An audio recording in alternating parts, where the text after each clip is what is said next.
Audio Jungle.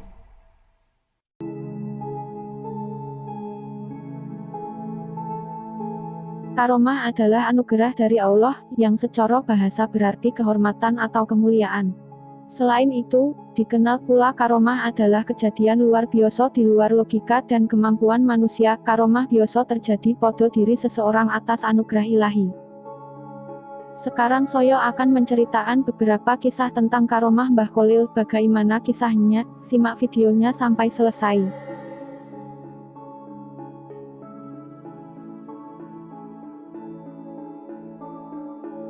Para ulama Makkah berkumpul di Masjidil Haram untuk berdiskusi membahas masalah dan hukum Islam yang sedang terjadi di Makkah. Semua masalah dapat diselesaikan kecuali mengenai halal haramnya kepiting dan rajungan yang terdapat banyak pendapat dan tidak menemukan solusi. Kyai Kholil duduk berada di antara peserta lainnya. Melihat permasalahan tersebut belum menemukan solusi, Kyai Kholil minta izin untuk menawarkan solusi. Akhirnya Kyai Kholil dipersilahkan ke depan oleh pimpinan diskusi untuk menjelaskan. Saudara sekalian, ketidaksepakatan dalam menentukan hukum kepiting dan rajungan ini disebabkan kita belum pernah melihat bentuk aslinya, ujar Kyai Kholil. Kepiting seperti ini, ucap Kyai Kholil sambil memegang dan menunjukkan kepiting yang masih basah. Sedangkan rajungan seperti ini, lanjut beliau, seakan beliau baru saja mengambilnya dari laut. Semua hadirin merasa terponok dan suasana menjadi gaduh. Mereka saling bertanya dari mana Kyai Kholil mendapatkan kedua hewan tersebut dalam sekejap saja. Setelah kejadian tersebut, akhirnya para ulama menemukan solusi dan Kyai Kholil disegani para ulama Masjidil Haram.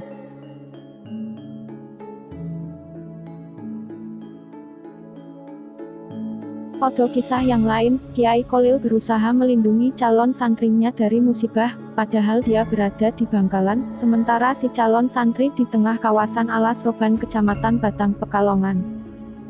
Menurut cerita, si calon santri yang bernama Muhammad Amin, ia berangkat dari Kempek Cirebon, bersama 5 orang temannya, menuju Madura, untuk berguru kepada Kyai Kholil.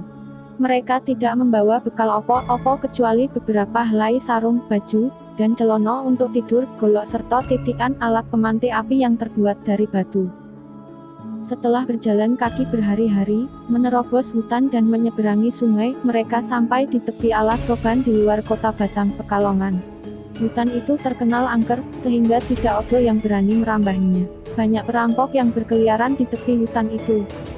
Menjelang malam, tatkala 6 orang calon santri itu sedang mencari tempat untuk tidur, tiba-tiba muncul sosok laki-laki. Namun karena tampangnya biasa-biasa saja, mereka tidak menaruh curiga. Bahkan orang itu kemudian bertanya apa mereka punya titikan, karena ia akan menyulut rokok. Namun setelah benda itu dipeganginya, ia mengatakan bahwa batu itu terlalu halus sehingga sulit dipakai untuk membuat api.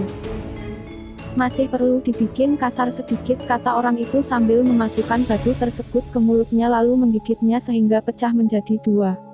Terbelalak mata 6 orang calon santri itu menyaksikan kekuatan mulut laki-laki itu. Mereka gemetar ketakutan. Serahkan barang-barang kalian, hardik orang itu.